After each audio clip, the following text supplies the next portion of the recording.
Welcome to the Church of Thomas. These are excerpts from Awakenings in an Age of Angels by Angel Eliza. I wrote this book several years ago. This one is called Bar Mitzvah, and it's the 4th chapter. Joseph wanted the Bar Mitzvah to be an extra special event, a doubly special occasion for the two boys. That they were coming to manhood at the same ceremony just multiplied his joy. Mary was excited with Joseph. She was engrossed in preparing the feast for the celebration dinner that would follow the rites of passage. Joseph was splurging. Both a lamb and a goatling were to be served. A great variety of sweets had been ordered and were being made. No one would doubt the pride Joseph had in his two hard-working boys. The smell of roasting meat and baking bread filled the whole neighborhood. Big bowls of dates and other fruit sat ready to be served. At the temple, Joseph paid the fees and made the sacrifices. The boys were supposed to be rehearsing their readings, but Jesus already knew what he would say. Judas was just antsy because of the meat smell that made his stomach grumble so loudly.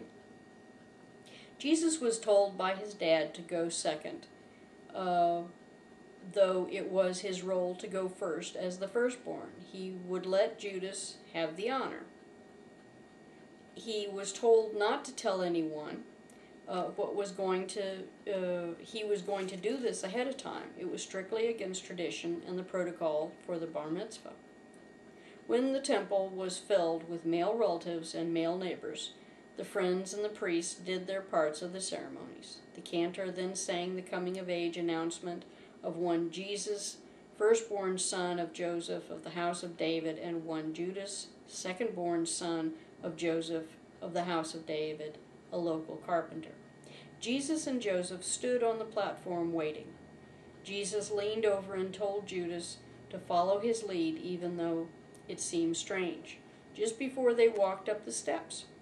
Judas could not get an explanation from Jesus and gave up. He was used to Jesus doing odd things. The priest told Joseph, "Are these your sons?" And then, "Are they of age to become men?" Joseph answered yes to both of these questions, as was the formula response. So, having been vouched for by their father, the boys stood side by side, and they recited their descent lineage from Adam to Abraham to David to their father Joseph. Then it was Jesus' cue to step forward to do his recitation. Instead, he took 2 steps backwards. This left poor Judas at the forefront. Judas took a deep breath and proceeded before anyone could protest the irregularity and start up an uproar. Judas prayed thanks to the one with no name that he had been pre-warned, sort of. Everyone held their breath. The priests were just too scandalized to speak out. The transition had been made too smoothly. They already did not like the skinny boy who was too big for his age. He had been debating them for years at this point. The money had been paid and the sacrifices offered. They held their tongues to see what other unexpected thing this boy Jesus did.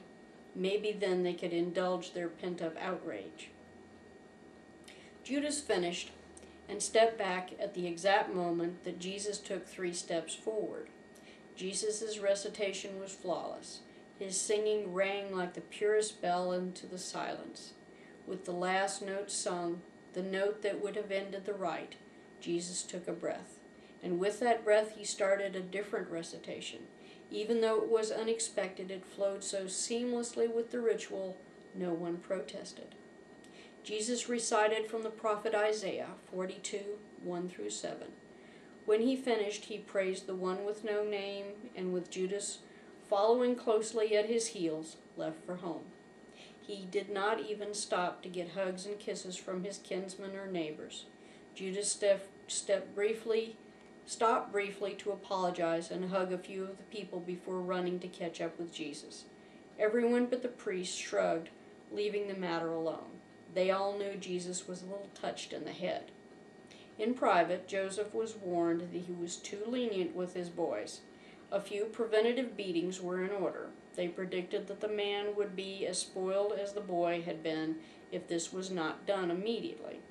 They wanted Joseph to do this because Jesus was always lecturing them on the law, constantly embarrassing them in public. Compared to the rite of manhood, the feast was uneventful. All at the feast had a great time. Judas strutted around like a little bantam rooster, saying that he was ready to start a search for a possible marriage match now that he was a man. Jesus just rolled on the ground, laughing so hard he had a hard time catching his breath. It was a joke, of course. It was silly for a man to want a wife before his first face hair had sprouted. Everyone was playing along, shouting out the names of good prospects. When Jesus caught his breath, he just ate quietly when Judas had his fun. Judas stopped when he realized Jesus had a head start on a second serving of goatling. Meat was rare, and it was a special treat on the dining table. Jesus winked a thanks at Mary for her great cooking skills.